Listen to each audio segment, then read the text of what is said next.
Good evening from PLUGHITZ Studios in Largo, Florida. I'm Scott. I'm Avram. And we are here with episode 473 of F5 Live, Refreshing Technology, part of the Tech Podcast Network, for July 23rd, 2017. This week, Cortana enters the home, Pokémon GO re-enters Milwaukee parks, and YouTube exits online editing. This here is F5 Live, Refreshing Technology, the flagship show on the PLUGHITZ Live family of content. And wherever you are and however you're joining us, whether it be Facebook, iTunes, the Podcast Play app in the Windows Store, our Google Play Music podcast on Android, the hardest name to ever remember for whatever reason, any of the live stream locations that we are. And right now, we are on livestream.com. We are on Periscope, YouTube Live, and Microsoft Mixer. You can find all of those by going to f5live.tv/join us, or of course on our apps, plughitzlive.com/apps. Thank you for making us part of your night. There are two ways to participate in the show. You can either listen to us live, join us live, the way I mentioned before, f5live.tv/join us. From there, you can join us on any of those platforms, and you can participate in the chat rooms and talk to us about the topics that we're discussing as we talk about them. Avram and I love to get feedback during the show, particularly on the topic that we talk about in the Pilch Point, which this evening will be technology gear that you're going to need for back-to-school time. We definitely want your input on the topics as we talk about them. So, if you're listening live, f5live.tv/join us. Definitely talk to us in the chat rooms. We've got them all open, and we can follow along. With that, if you're not able to join us live, that is okay. You can also subscribe by going to plughitzlive.tv/subscribe. From there, you can see all of our shows, including this one, the Pilch Point, our special events, First Looks, and a number of other series, with some new ones coming very soon, which we're very excited about. We just kind of finished pitching a show last night that we think might happen in the very near future, so keep looking out for that. As it gets closer, we will talk about it. Anyway, I think that there is the spiel. Avram, how are you? Fantastic. How are you? I'm doing great. It's good to do two of these in a row again. Yeah, it is.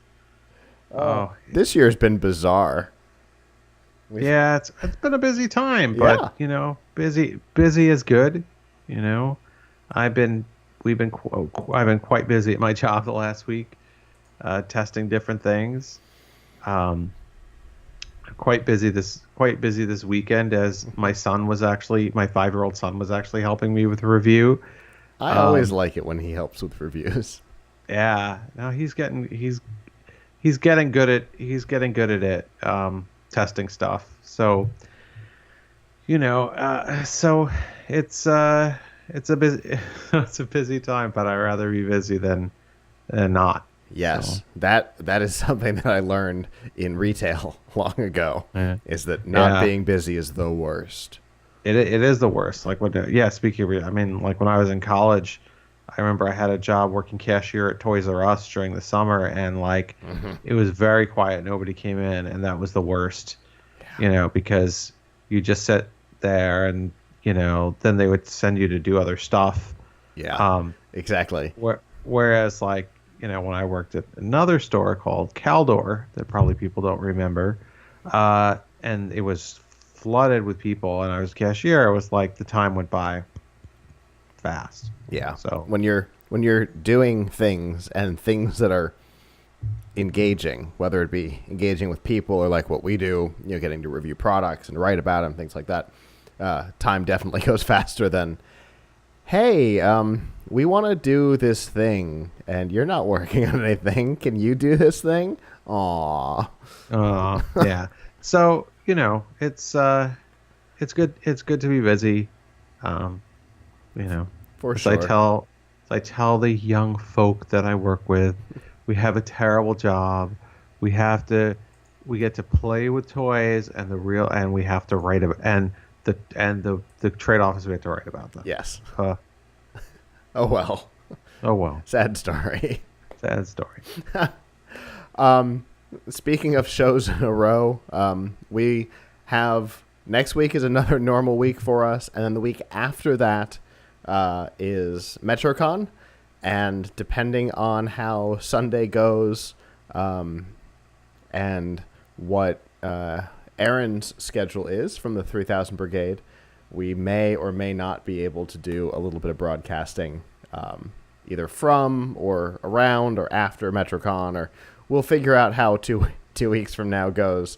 So we'll all kind of be playing it by ear, but that is okay. MetroCon's going to be a lot of fun. If you follow us on Instagram, you'll get to see pictures of us interacting with the 3000 Brigade. We're doing a panel. There's a new version of the 3KB podcast that will be starting, and the first episode will be at MetroCon in 2 weeks. And so that's going to be a lot of fun. So if you're in the area, definitely come check out MetroCon. I think our panels are Thursday and Friday, if I'm not mistaken. But you can check out the 3000 Brigade Facebook page to see the event times for sure. Or, of course, go to metroconventions.com and you can see the entire lineup. But if you're in the area, definitely come check us out. It's going to be a lot of fun. Anytime Aaron is a cosplay guest at a convention, it's always fun. So,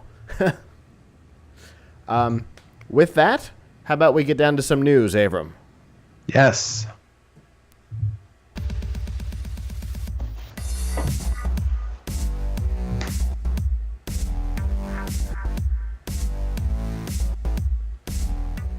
This week's Nifty Gifties on F5 Live is proudly powered by the Microsoft Store. We'll talk about it in a little bit, but it is just about back to school time, and right now students can save money on several Microsoft products, but in particular the new Surface Pro. You can save 10% right now on the new Surface Pro and a number of other products through Microsoft if you're a student. You can also get the Surface laptop, but of course it's not just about that. It's about Office and the Xbox, because, you know, you gotta have something in the dorm room, right? You can find all of the deals that Microsoft is running right now by going to f5live.tv/Microsoft. Gotta have entertainment. All right. So speaking of Microsoft, somehow we managed to not talk about Microsoft as often in the Microsoft sponsored segment as you would think. Microsoft has not made it a secret at all that they want Cortana in lots of places, right? It premiered on Windows Phone 8.1 several years ago. It came to Windows 10. It's now on the Xbox One, and Harman Kardon and HP are both making Cortana-powered speakers, and there may be more that haven't been announced. We don't know. I really want that Harman Kardon one with the animated eye on top. Anyway, that's not what we're going to talk about. We're going to talk about the fact that Microsoft has also made a big deal about that they want Cortana, particularly through the speakers, but in any way, to be in the home in general. And this week, through a partnership with Johnson Controls, who, if you don't know who they are, you obviously have not worked a whole lot with HVAC systems. Johnson Controls is like it when it comes to HVAC systems. They're like the number one company. If you've ever worked in an office building, chances are your system is controlled by something from Johnson Controls. Microsoft and Johnson Controls have teamed up to build what they call GLAS, G-L-A-S, and it is a Cortana-powered thermostat. So, you know, think in the terms of Nest or something like that, except if you know Cortana from the video games, you know Cortana exists in your heads-up display. And GLAS is so appropriately Cortana because it is in a heads-up display style thing, and it's really pretty cool. Have you seen this, Avram? Yes, I've seen the pictures. Isn't it cool looking? It is. It is cool looking. One thing I'm wondering about, does it come off of the stand? The screen? Yeah. I don't know. They did not give nearly as much information about this thing as I would like. There's very little info other than a YouTube video that Microsoft posted this week. That's about 2 minutes long.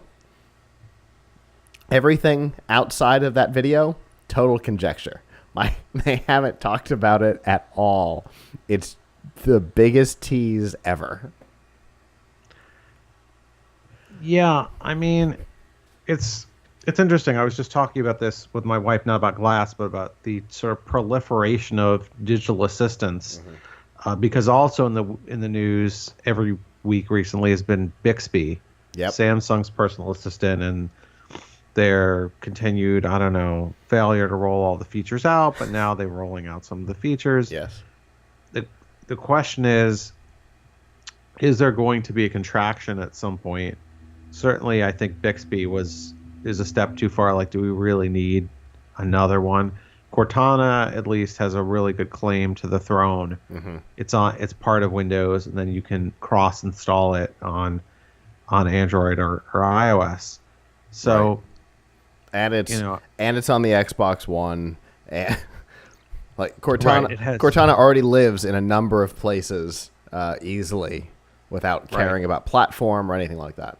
Right. So, it could be, it could be the winner, or it could be a survivor at least.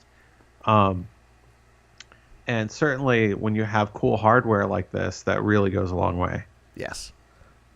And, with the addition of Harman Kardon making a Cortana-powered speaker to compete with the likes of the Amazon Echo, that's going to give, it's Harman Kardon.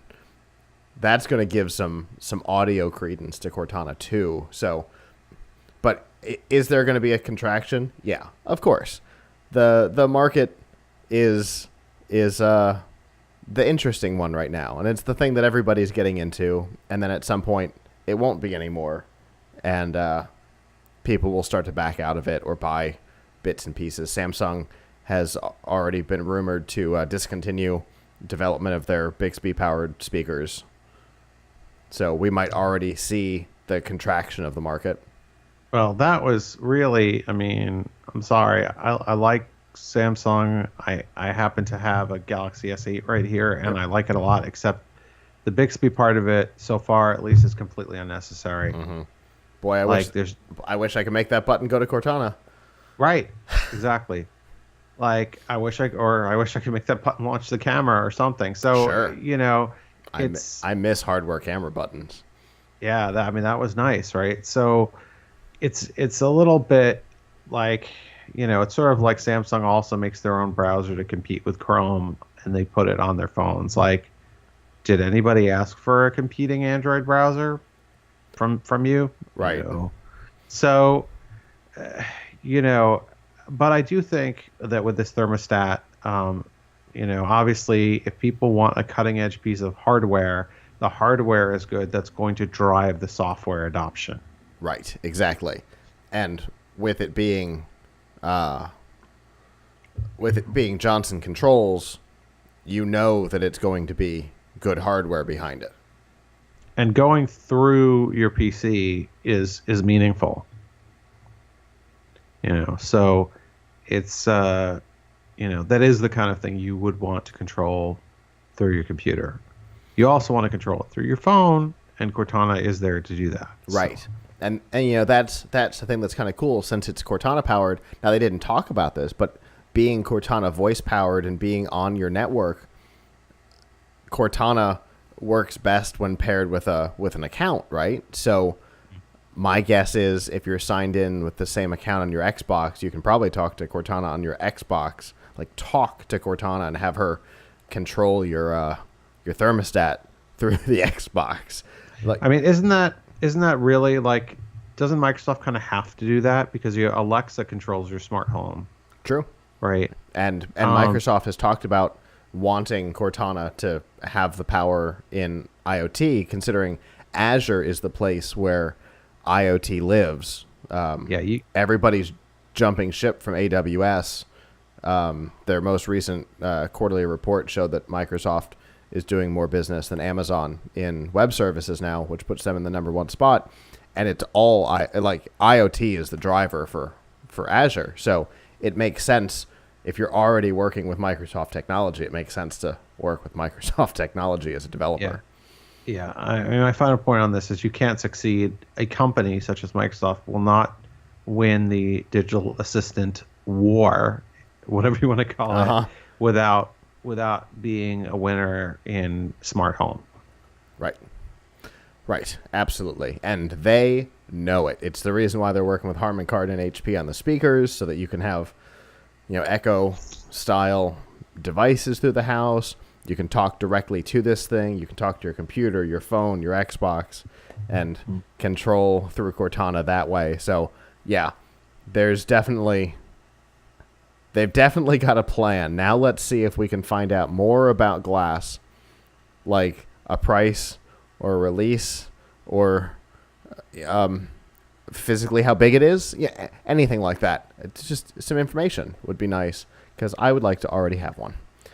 It is definitely, obviously, you and I have gotten to see over the last couple of years a lot of smart thermostats, whether it be at CES or in press releases or sometimes physically sent to us.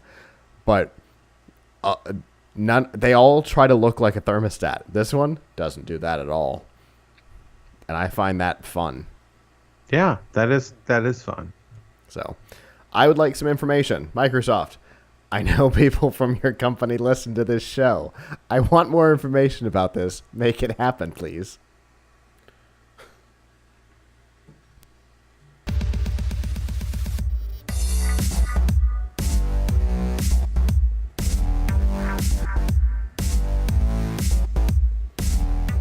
This week's Pilch Point with Avram Pilch, proudly powered by Monster Products. The headphones on my head right now, the Monster Elements, available in over-ear like I'm wearing, and on-ear in case the full cup is not your style. You can also get in-ear and sports headphones, plus a whole array of speakers, from the tiny Hotshot to the giant Monster Blaster, and of course all the cables to connect these products and all of the rest of your computer and home entertainment system by going to f5live.tv/monster.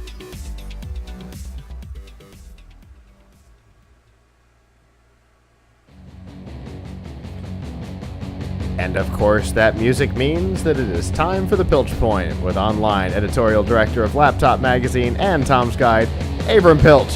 Avram! Hey! What a week. Yes, and indeed. To think the summer is going by so fast, and we're going to have another winter soon. Well, I guess you won't, but I'm in Florida. But I have word is that winter's going to be on a Thursday this year. I mean, last year we didn't have much of one, so I know we're going to get it this year. Gotcha. You just keep waiting for it to drop. But meanwhile, while we're in the middle of the summer, there's a lot of people getting ready to go to college, either for the first time or coming back. And there's a lot of tech things that you need in college these days.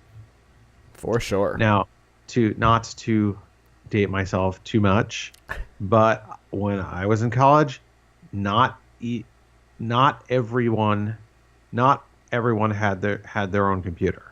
I did, but not everybody did. There were some kids who would go to like the computer lab to do it, and others, I swear, there were some snooty kids I knew who were like, computer, I don't need that. I do everything on a typewriter.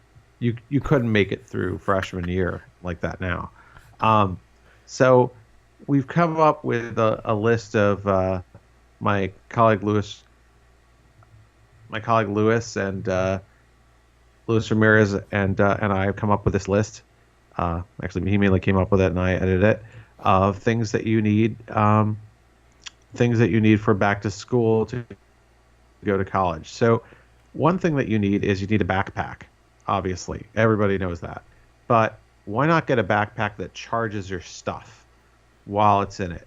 So one that we really like is the Tilt Energy Pro Power Bag. Now, this is a little bit on the pricey side. There's like a $99 one that has a lesser battery, and then there's the $150 one that has the 20,000 milliamp hour battery. Wow. That is going to give you a lot of juice. It also has a USB Type-C port. So we haven't tested this, but we believe that it may actually be good enough to charge a laptop that has a Type-C charging. Okay. That will take USB power delivery. It will certainly charge your phone and your tablet many times over. The battery's built right into the bag, so makes it real easy for you to charge your stuff. The second thing that we think everyone needs is a mouse. Actually, we talked about low price mice last week, so yes. This is a repeat, I guess. But our favorite productivity mouse is still the Logitech M510 because it has these lovely side buttons and it feels great in your hand, and that's about $20, so very affordable to everyone. If you're looking for a laptop for college, and I didn't jump on that right away because that's the number one thing you would expect us to talk about at Laptop Mag. We have a complete page of the best college laptops, and we have them by major. However, if you're a liberal arts major or you just haven't decided, which is probably the same thing, then a good overall choice is the Asus ZenBook UX330 UA because it's relatively inexpensive at $699. It's very light, 2.7 pounds, and it comes with all the things that and it has about 10 hours of battery life, and it has all the things that you would really want in a lightweight laptop, including a 1080p display, Core i5 processor, and a 256 gig SSD. So good performance, good price, good battery life, very light. Now, in those cases where you're in school and you still need to print, you still can't just email stuff to your teacher, or you have to scan something, you might want to have a printer. We like the Canon TS6020 all-in-one. That's $134, and it gives you great inkjet printing and scans. We also recommend that you get an external battery, that you get an external monitor for when you're at your desk. And we have on our list an HP Pavilion 22 CWA, which is $90 for a 1080p laptop. So you could get two of those and not be too inconvenienced. A 1080p monitor, right? Yes. Not a laptop. 1080p. I'm sorry. Yes. Okay. 1080p just want to make sure yes. that's not a whole lot of money for a 1080p laptop. It's still also not a whole lot of money for a 1080p monitor, but it is more impressive if it were a laptop. But yes. Yeah, I'm sorry. The HP 22 CWA is a 1080p monitor and to go with your laptop when you're at your desk. And I can vouch for HP monitors. We have most of our office is powered by HP monitors. I am looking at several of them where I'm sitting right now, including the laptop on the desk. Most of my screens are HP if they're not Microsoft. I mean, to be fair, it's not unique to HP. We just simply recommend that's a good example of a inexpensive monitor. Sure. Because these days you can get a monitor for around $100 at 1080p. That one seems pretty nice. One of our users in the Periscope chat room just said HP is the best. So it seems like the chat room seems to agree that HP is a good choice. So good. You've got backing from the chat room. Good. I mean, I think that model is good. There are many great Dell monitors out there as well, and monitors from other companies. I guess I would just stress to people, try and get something that's you like the stand of.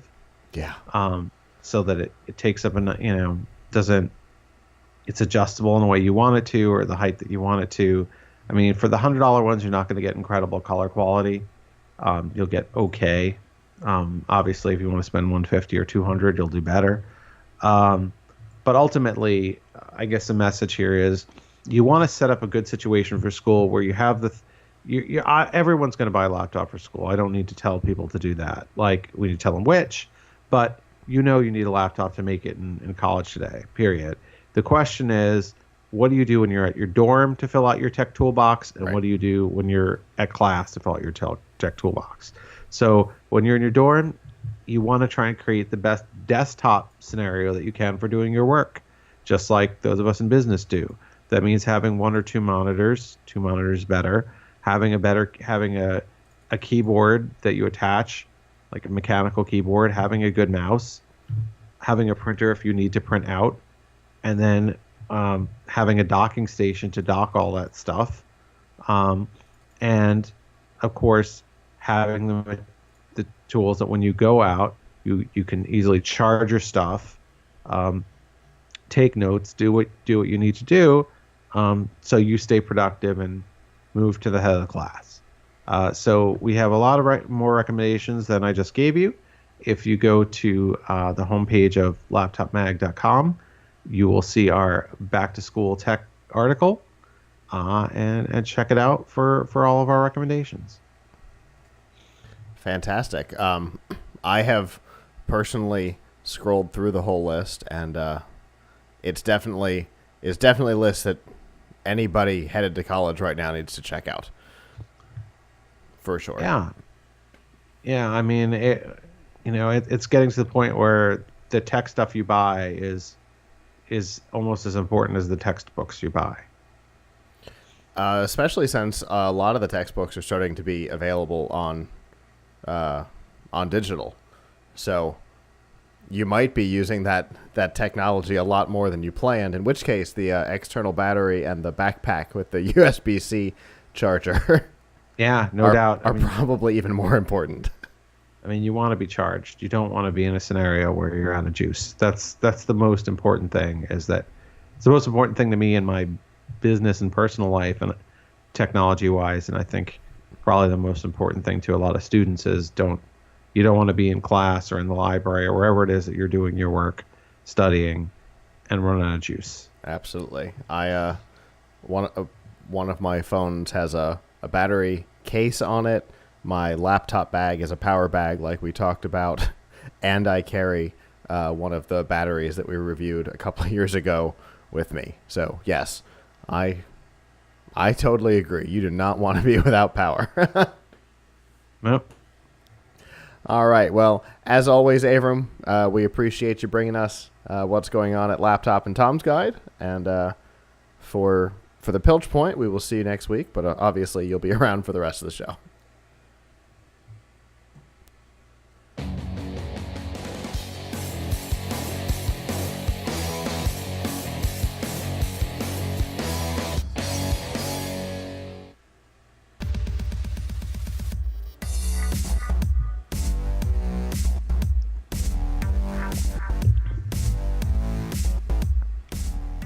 This week's Extra Life on F5 Live is proudly powered by Razer, the makers of basically all of the PC gaming accessories you could want, whether it be a keyboard and a mouse, a giant mouse pad, or some of the best gaming laptops that you can find. And right now, they're offering some deals on, you can get $500 in software when you buy one of the Razer laptops.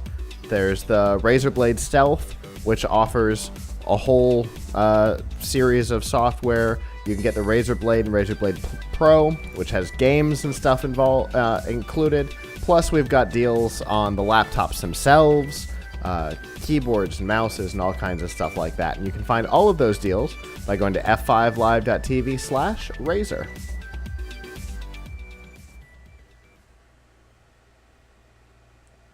All right, so obviously we all know Pokémon GO. And we'll talk about that for a brief moment because, of course, it's the thing that people think of when they think of augmented reality gaming. It's not the only one that's out there, but it's certainly the one that's probably first and foremost in people's minds, especially this weekend with the Pokemon GO Fest going on in Chicago. When the game came out, a lot of places responded very differently to it. And Avram and I have talked over the last year about how some places have responded. We talked about how some churches have used the increased popularity of their parking lots and facilities to play the game to reach out to the new people coming on their campuses.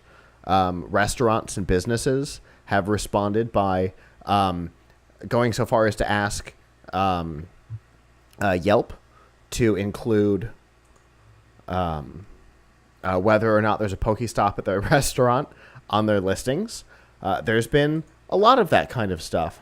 And a lot of like cities and counties and states have responded very positively as well to people being in their parks, because anybody who plays knows that a lot of the stops and the gyms are in parks. And they tend to be the best place to go to catch Pokemon as well. And so parks have seen a major increase in attendance. And so the people who run those parks have found ways to reach out, whether it be setting lures or whatever, encouraging people to be in the parks. Except Milwaukee County in Wisconsin responded very differently.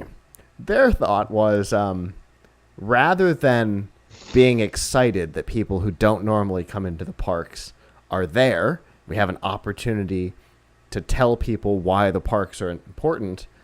They decided to pass a law that prevented the game from being played inside of any of their parks without a special event permit.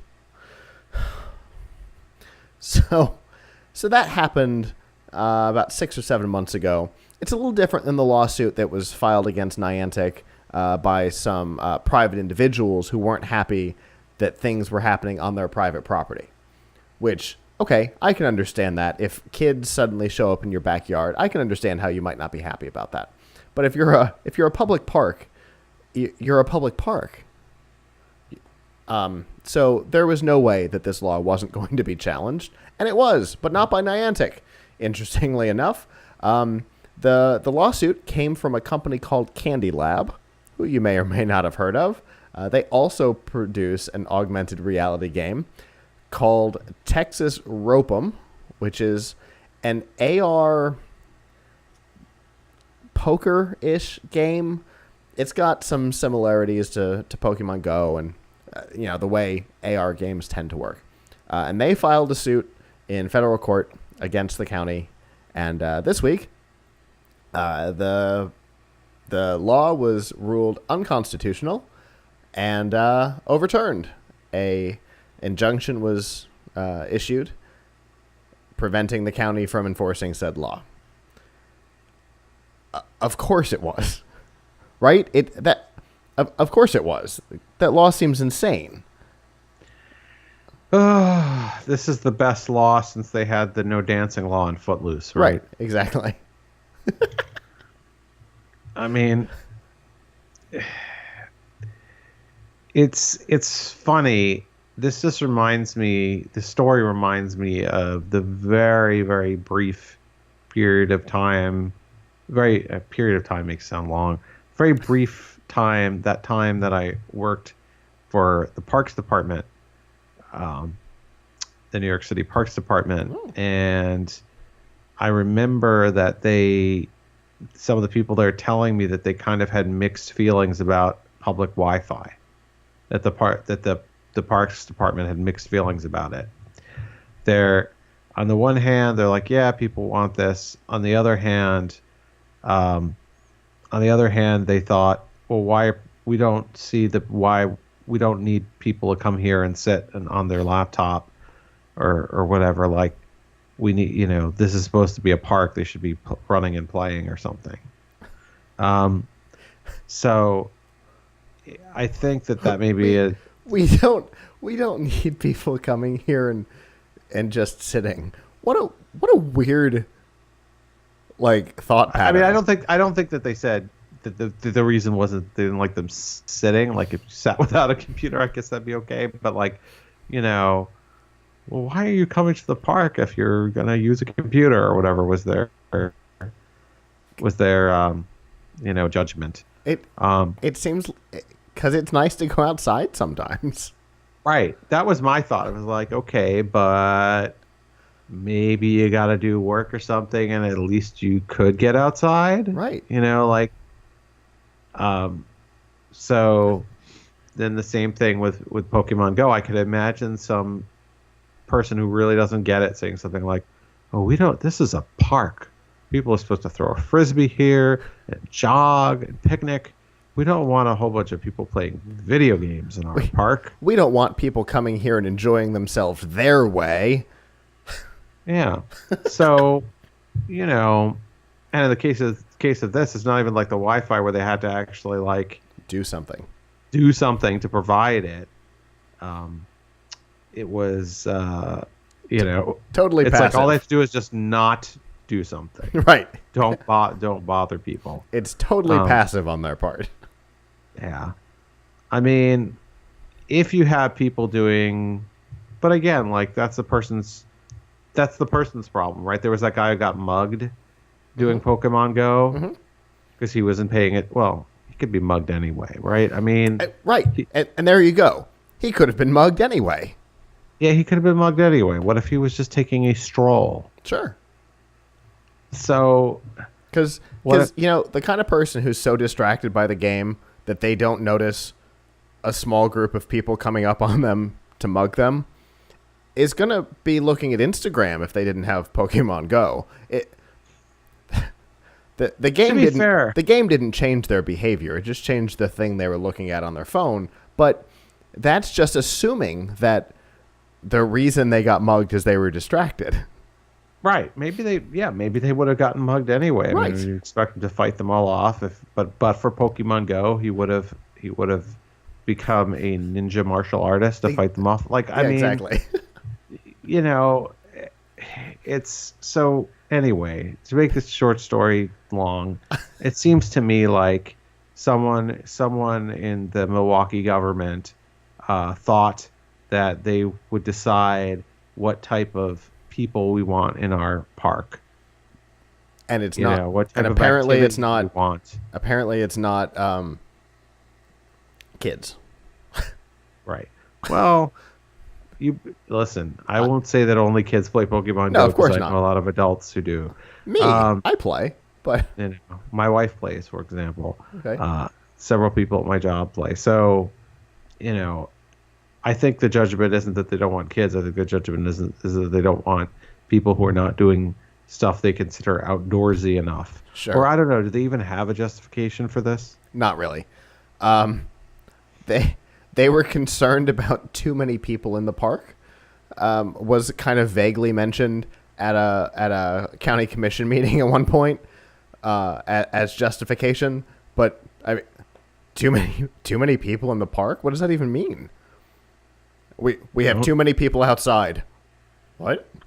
Don't you want like people to use the public facilities? That's what they're being. I mean, isn't that why we have them? Is to be used, but not by too many people. If not, give my tax money back and close it down. I mean, like, right? It's yeah. So yeah, it makes no sense. I'm glad that they lost that. Yeah, for sure.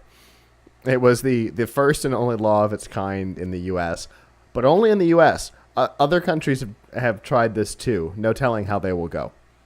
But it was the first and only of its kind here in the U.S., and obviously it will be the only of its kind because constitutional grounds is why it was overturned. So that's the end of that. Good, because when you think about it, there's much larger implications for this actually. If you take it to its logical conclusion. First of all, AR is not just for gaming. Right. And hopefully, although it seems that the reaction to Google Glass has set us back, like years on the road to having people wear AR glasses where they go. People are going to be using AR more and more. Yeah. Whether they get it in a headset or they're still walking around with the phone doing it, they're going to be using it for stuff that, it could be games, it could be other stuff. And I really think it's very dangerous to have a law in place that says you can't use AR. Right. Because that means that the Google, whatever it is, the AR Street View thing, you wouldn't be able to look at the information about a monument in a park in Milwaukee through AR because it's against the law.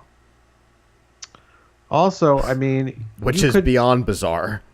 You could argue, I will argue, okay, that AR is a perspective, right? Mm-hmm. And therefore, if they can't tell you what to think, they shouldn't be able to tell you what to augmented reality see.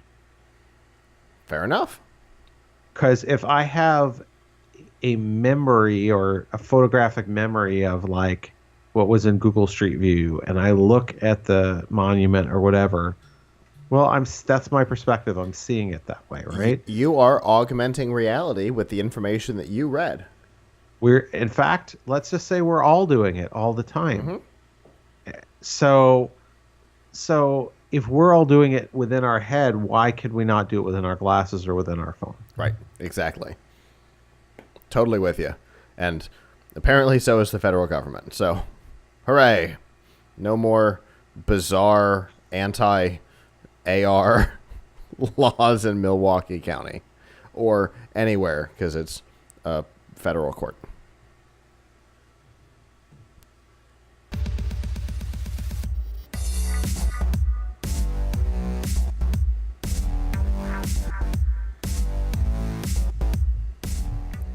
This week's news from the tubes on F5 Live is proudly powered by RiffTrax. Make fun of movies or, let the professionals do it for you because that's what they get paid to do.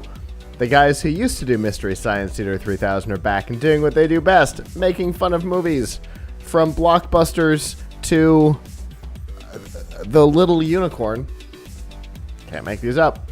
They've got a little bit of everything. The way it usually works is for a couple bucks, you download the MP3, play it along with your DVD, Netflix, Amazon, Redbox, wherever you happen to have a movie, and laugh.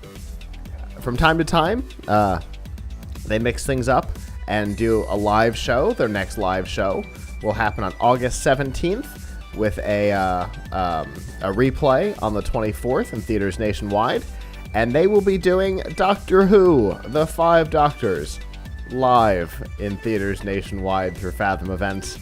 You can find out the movies and short films that are available, and of course all the theaters that you can see the Five Doctors at by going to f5live.tv/RiffTrax with an X.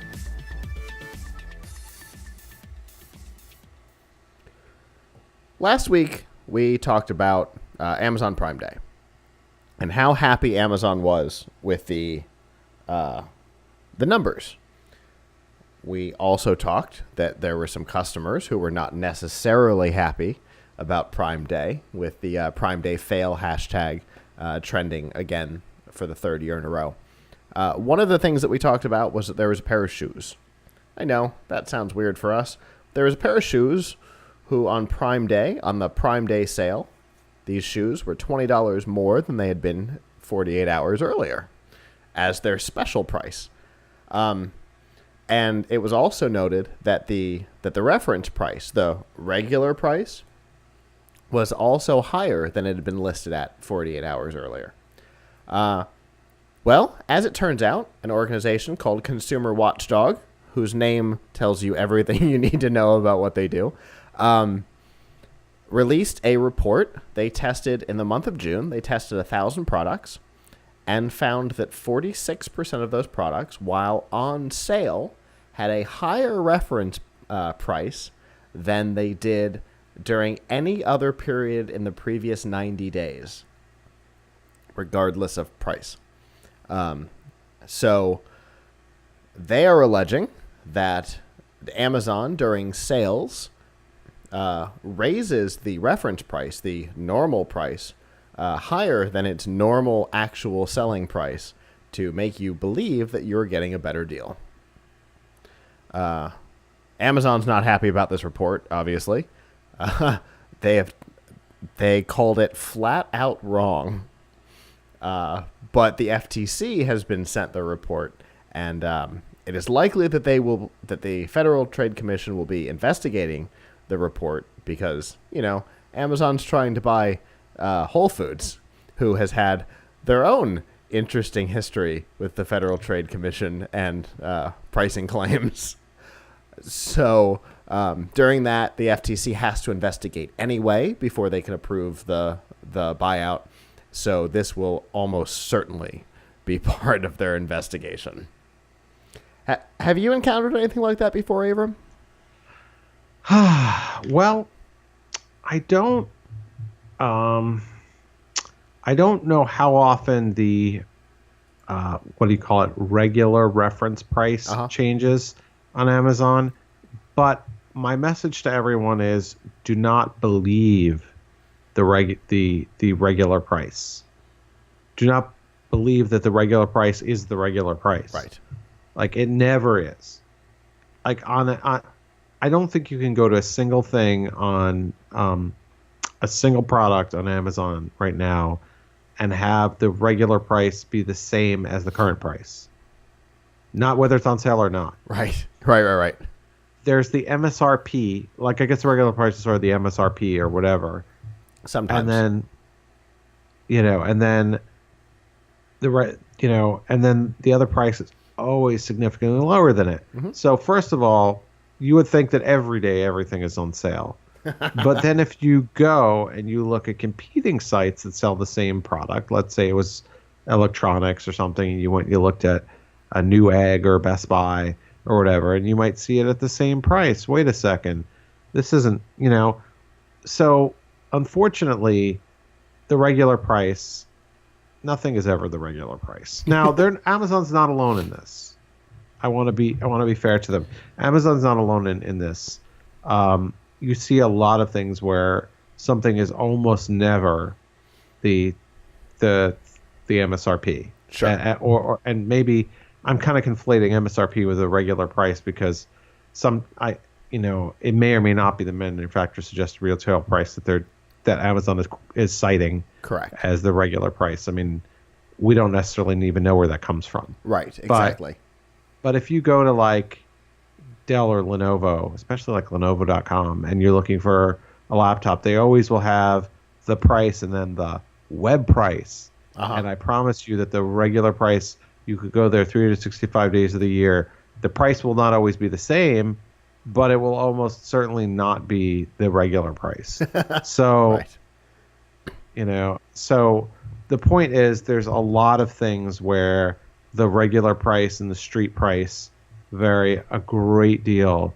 And so yes. Now there are some products where it's always very straightforward what you're going to pay. Like, you want to buy a new gaming console. I don't think there's a great variance in price between what they say it is, what Microsoft says the Xbox should cost, and what it does at a store. Because everybody knows what Microsoft says the Xbox One sells for. Right. It's a very public number. Everybody knows what the price is. It would be hard to be incorrect on that information. Apple products are usually, unless they're used or last gen or something, usually the same price everywhere. And they're what Apple says that they were. Like if Apple says via contract with Apple. So, if Apple says that it's $4.90, that a product starts at $4.99, it's $4.99 wherever you go, at the Apple Store, Best Buy, whatever. So, but on Amazon, as a rule of thumb, you always see that price. Do not believe it. Right. Do not believe that. So if they're telling you that you're getting $10 off, you might actually be getting $1 off. Right. Because it might it might say that something's $49.99 usually, and today is $39.99. What you should do is go to a price tracking site. Well, you should do two things. One, look at a couple of other sites. Yes. So look at, if it's a tech product, other sites to look at. Well, you could just do a shopping search on Google Shopping, but sure. Google Shopping doesn't index everything. Right. But it does index a lot. So go do your own research. Go to Newegg, go to Tiger Direct, go look at a couple of other sites and see what your price looks like. Yep. So that's one thing. Go do your research at other sites and see, because what might be the sale price on Amazon might be their regular price. Right. So that's one. And then the other is you can check Amazon. So you can check Amazon's history. Yeah. So if you use, we talked about this, I think, the other day, but camel.com and their associated browser extension do a great job of tracking the price history over time on Amazon. Yeah. And they don't track the history of the reported regular price. They track the history of the price that you pay. Right. So that's what you're interested in. Exactly. So the practice in question here is a little bit what we're talking about, but not really. It's mostly the idea that reference price varies. Yeah, that they actually made the deal look better by raising the reference price. So what we're saying is your best practice is ignore the reference price. Yeah. Well, whether they're raising it or it stays the same exactly as it was, you should behave the same way. Exactly. As a consumer, you should approach it with skepticism. Precisely. You should not take the regular price seriously. You should look at what the price history was and what other people are charging for it. That's your basis. Exactly. There's your takeaway. Don't trust the regular price anywhere, but obviously right now in particular here, don't trust that price variance means anything. Right. So, because yes, it looks a lot better if you're getting $50 off than if you're getting $5. Right. But don't believe it. Exactly. Because that may not be the deal that you think it is. So there's your takeaway. Always be skeptical on the internet. I mean, that's just a good rule of thumb in general. Always be skeptical on the internet. I think always be skeptical of deals. I mean, which is one reason why it's good to look at sites that aggregate deals. We do it at Laptop Mag and Tom's Guide. We have best deals pages that we update daily with things that are really deals that are by really, I mean, they're really, cheaper than you would find them elsewhere. And there are many other great sites like Tech Bargains and Ben's Bargains that do this. So, that's why there's an industry in aggregating deals, because you can't believe everything that you read on a seller's site. For sure.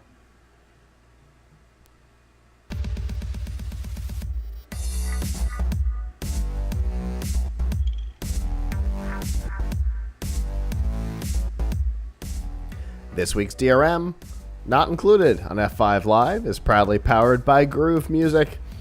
All the music you want, available anywhere from one of the largest catalogs on the internet. You can listen whether you're on Windows or Windows Phone, iOS, Android, your Xbox 360, Xbox One, or you just have access to a web browser. You can sign into Groove and access your collection, find millions of songs, aggregate them into playlists, have it create playlists for you, or of course create radio stations based on a favorite artist, a favorite song, a genre, whatever it is. Normally, you can get them for $9.99 a month.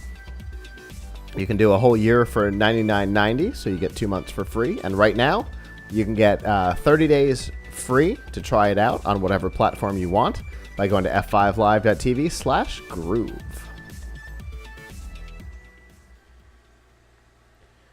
So, this is a bit of a PSA, I think.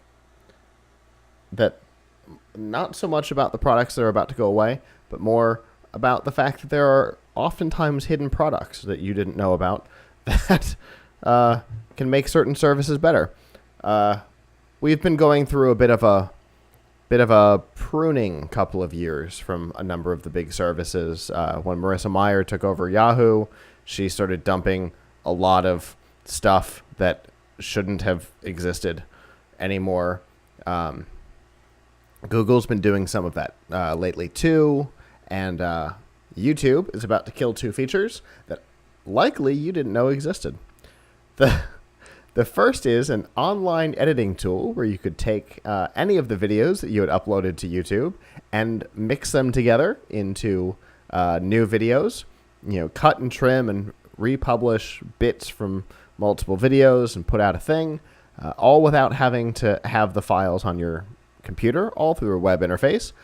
As it turns out, if you are one of the people who used it, congratulations. You are in the unbelievably small minority.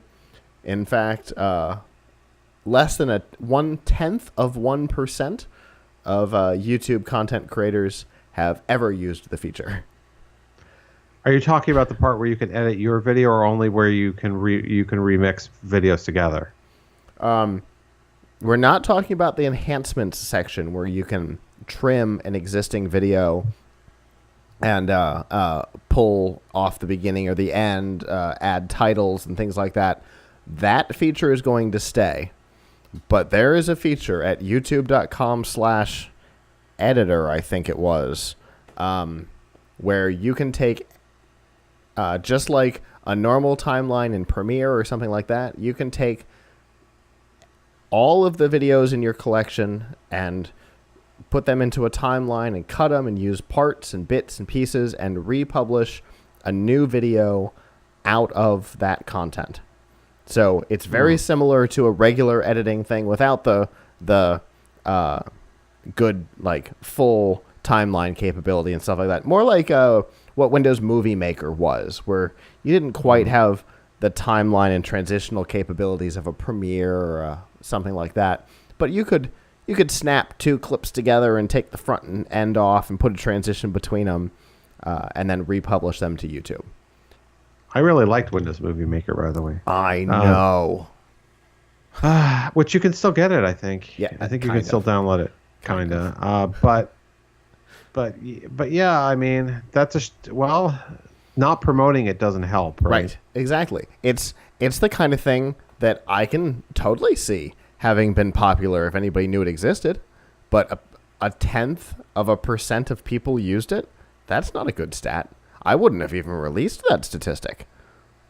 Well, I guess that's a good way of justifying that people didn't use it. Yeah. You know.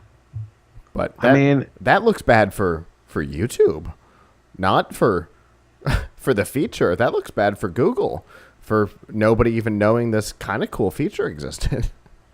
Yeah, well, that's kind of a shame because I guess most people would want to edit their video offline, but there is probably some benefit. And then also the way that it's presented to people, it's probably like, well, after you've already put all these videos up, now you're going to put them together. Right. Whereas what most people probably want to do is take different clips that they have, put them together, then upload them. Sure. Yeah. But you could sort of see someone who wants to do cloud storage type of things, like, oh, I'm uploading all these different pieces of video into the cloud, or maybe like multiple people working on a project together. Sure. I upload my piece, you upload your piece, and we can work on the cloud. Like, I think the idea of cloud-based video editing is kind of compelling. Yeah. And obviously to edit it on YouTube makes a lot of sense because that's probably where a lot of people are going to want to publish. Sure. So, if they did a better job promoting it, and they promoted it as like, this is your editing solution, or like multiple users. I don't know if you actually could combine things from multiple users. Maybe that's an issue. Maybe. But multiple users working on something together as a group project, it could be pretty compelling. Sure. I can see there being use for it, but obviously nobody knew about it. The other feature that's going away is a slideshow aggregator. I had no idea that this existed either, but since slideshows have kind of lost the interest, I've never liked slideshow videos, because if I'm going to look at pictures, I want to look at pictures. I don't want you to choose how fast I look at them and put music. Yeah, it doesn't make sense. It doesn't make sense. If it's a video, it should be moving. Yeah. But slideshows were really popular 5 years ago. Obnoxiously popular 5 or 10 years ago. It was one of the things you could do in Windows Movie Maker, in fact. They had like an import photos, and it would just create a slideshow. And that's exactly what this feature was.